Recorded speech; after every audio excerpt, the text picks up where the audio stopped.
My name is Stephanie McCormick, and this is my final project. I chose to do a Prezi for my digital identity project. So let's get started.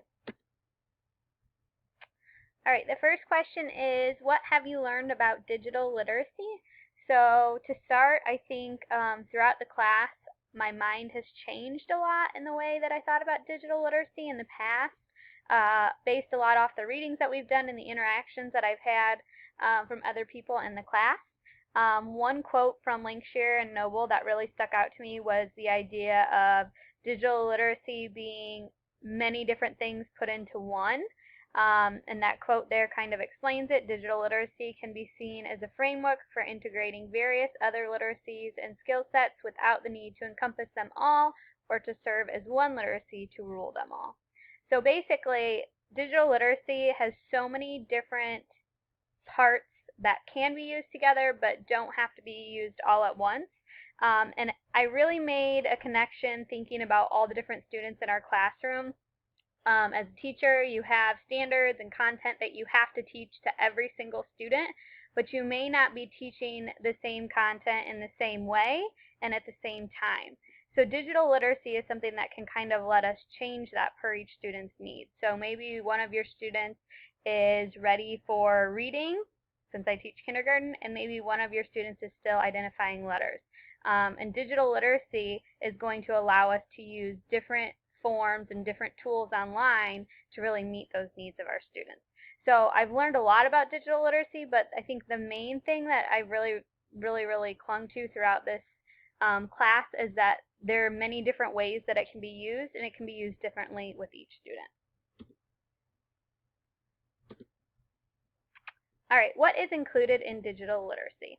So one quote that stuck out to me was the broad concept to link together other relevant literacies. So this can be anything from blogs, video games, text messages, social networks, discussion forums, memes, online search results, and so on. There's a lot of examples given, but I think the main important thing there at the end is the and so on. There are so many different things that are included in digital literacy. There's really no limit. And I think that these are all tools that we use in a way to bring into our classroom to help our students. So maybe some of our students really like video games. Maybe there's a way that we can incorporate to really help that student. That digital literacy is what's going to connect with them and what's going to make meaning for them. Maybe you have a student that's really into social networking. So maybe that's the way that you really pull that student in. That digital literacy is what they can connect with. So all of these different ideas, I think, is what really helps us really meet the needs of each individual student.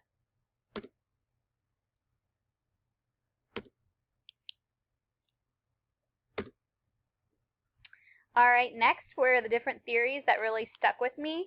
The book that I read for my PLC group was Teaching Digital Natives by Prensky, and I think that this was an awesome book. A lot of times you get books for classes and the whole entire time you're reading it, you either disagree with it or it's not interesting. This book was something that I really enjoyed reading. There's so many great examples in here, I think, of what a teacher in the 21st century should look like. One of Prensky's main things that he focuses on throughout the book is the idea of partnering, where you're, as a teacher, you're kind of giving up your authoritative role. You're really working with your students instead of, standing in front of the room and teaching them what to do. They get to do more of the exploring. So that was one thing that really stuck out with me. And I think that's something that I'm really going to take into my school year next year. So I think starting in kindergarten, I'm going to have to ease into it a little bit at a time. He also focuses a lot on questioning. So, pre-planning your questions, what you're going to ask your students to get them in the right direction without telling them what to do. So I think those are also things that really have, stuck with me that I'm going to continue, to use in my classroom. Another one was the situated social culture approach, which has to do with really combining the way that we look at education. So a situated cognitive idea between the mind and the learning, and then your language, literacy, and technology all grouped together, which I thought was really interesting, and just pulling everything in together to make it a whole. And then the last one was the use of multimodal text. This was one that I thought was really, really interesting because you're really making the connection between the student's home life or outside life and what's going on in the classroom, between text and images and sounds. You know, you're pulling all of these together with the student's experiences to really, really relate with them.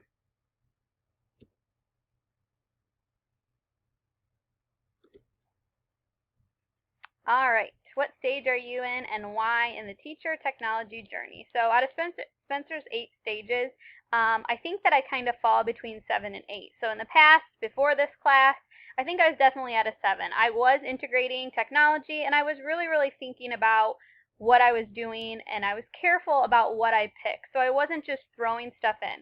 My first year as a teacher, absolutely. I was just kind of throwing things in to get by. Last year was my 3rd year, and I really think that I'm starting to consciously pick things for my objectives and my goals. So before this class started, I think I was definitely at a 7. But throughout this class, I really think I am trying to transform, and I am getting to that transformation stage where I'm really starting to see the full potential that technology can have in a classroom, especially when looking at individual students. Um, yes, it's more creative. Yes, it can be more, connecting and you can collaborate, but it's really starting to shape how I think about my classroom and I think about my students, and really how you can choose certain things for certain students and certain things for other students, and how you can really meet their needs individually using digital technology and digital tools. So I think that I'm just barely getting to that transformation stage, and I think as I go on in my master's program and past that, I'll definitely be there.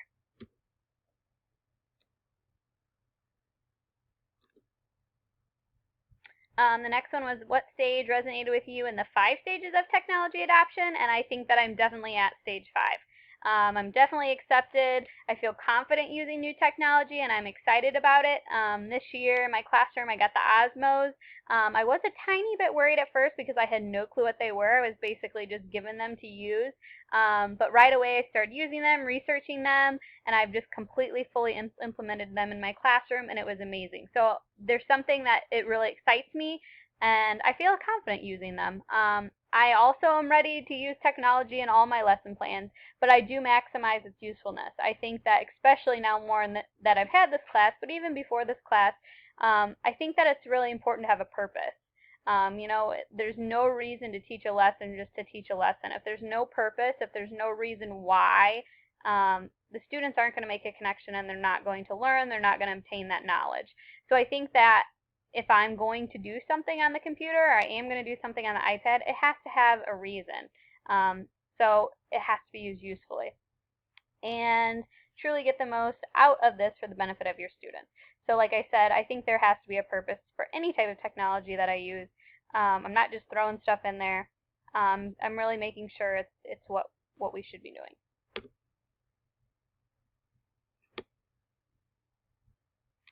All right, did you have an epiphany of learning? So this is a really interesting question, and at first I kind of had a really hard time thinking about it and answering it. But I think throughout this class, I found myself reflecting a lot on my educational experience when I was growing up. I turned 25 years old this summer, so I feel like being in school wasn't that long ago for me, but it is amazing how things have changed. So when I was doing these activities or I was planning these lesson plans, I was just thinking, how different things were when I was younger. I struggled a lot in school with my academics, and I found myself that being very creative and very interested in it was just hard for me. Tests were hard for me. Memorizing things were hard for me, and that was kind of the way that instruction was put out, within the past 10, 15, 20 years. And thinking about all this new technology and the way that things are creative and innovative, I think that I would have thrived if I was a child now. So really, my epiphany came from relating to my experience when I was younger. So I think that as a teacher, we really need to think that the future is now. Okay, the future are the kids that are sitting in front of us. So we need to do what we can to best meet their needs in the world that they're going to be in. If we teach to a world that we grew up in, these kids are not going to have a chance. So I think it's really important that we consider that. And it's weird that the way that I thought of that was from my own experience, but it definitely helped me realize how much things have changed. Um, Another cool thing that I was kind of thinking of is when I was in technology class when I was younger was all we did was type. We learned the keyboard, we learned where our fingers went. That's no longer a thing. And my school is just a K-1 building. They do have a technology time, but my technology teacher is awesome. They do things on Pinterest. They're making digital stories. They do amazing things in there, but it's crazy to think how different technology time was then than it is now. And all of that kind of ties into the idea. The reason why we're doing this is to meet our our children's needs in our class. There's no reason to be throwing all these silly things at them that they're never going to use. And we really have to think of how times have changed to best teach, where they're at. Their childhood is a lot different than our childhood was. So I think that it's important that we think about that when we're planning lessons for them. All right, how will you continue to broaden your horizons on the topic? I think that the idea of technology as a whole is something that's always going to be changing, so I don't think it's ever something you can just give up on. I'm definitely going to continue my master's program. I'm going to take more tech classes. Technology is something that really interests me. I've always been drawn to it. I've always been connected to it from the first time I got my iPad that I use all the time, or my iPod, or my Chromebook, or any piece of technology that I have. I love it. I'm always on my phone.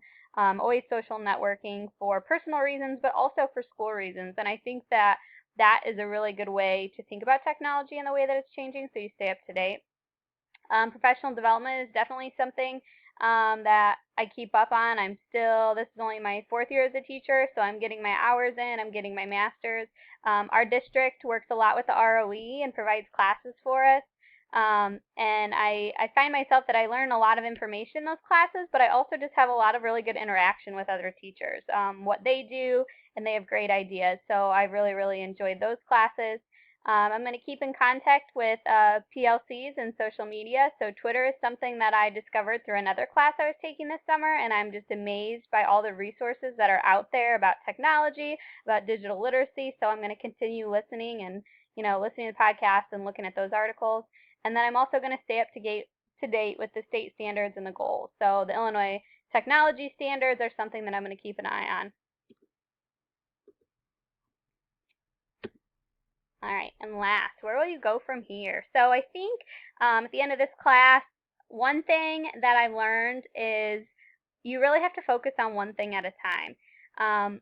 Before you put something in your classroom, if you're planning a lesson, you don't want to put in that they're making a presentation and they're doing this on the iPad and this on the Chromebook. You want to hone in on one thing and really ask yourself, is it meeting my objective? Is it meeting my goal? Is it engaging? Is it accessible? Does it make sense? Is there a purpose? Like I said, my first year as a teacher, I found myself just throwing a lot of stuff in. I was given a class set of Chromebooks in 2nd grade and was told to use it, and I did my best to. I didn't know a lot about what I was doing, but I think I would have changed a lot of things that I did, thinking about it now with more experience in the classes that I've taken. So I think that my focus in the future is to always make sure that there's a purpose for, a type of technology that I'm using. One thing that's really intrigued me from other students talking in this class and things that I've seen online on Pinterest, on Twitter, is Google Classroom. I used Google Classroom in 4th grade, but I kind of backed away from it being in kindergarten, but I've recently seen a lot of really good articles and resources for using it in kindergarten. So this is something that I've been researching throughout this class, and I'm going to continue to research it. We have a professional development about it in our district at the beginning of the year that I'm going to go to, and I plan on implementing it. And I think that there's a lot of different things that can be used on Google Classroom. There's this blog I started following from another teacher who shows all the different ways she uses her sight words and her vowel sounds, so that's something that I plan to do in the future. Another thing that I added was to consider the unconsiderable. So I've also seen some really cool types of digital literacies used in the classroom that I would normally shy away from. There's one about making fake Facebook pages for historical figures. Now, I would never think to use Facebook in my classroom, but this is definitely something engaging for the students where they're going to learn information and connect to it. Skyping celebrities, also something that they can relate to in their real lives and is engaging. I've seen one teacher doing a selfie project of students that were going to send their pictures to other places in the world, kind of like a Flat Stanley project. I thought that was really cool. And then the last thing I think is just to keep an open mind. We need to find the best way that our students can be engaged in what we're teaching. Thank you.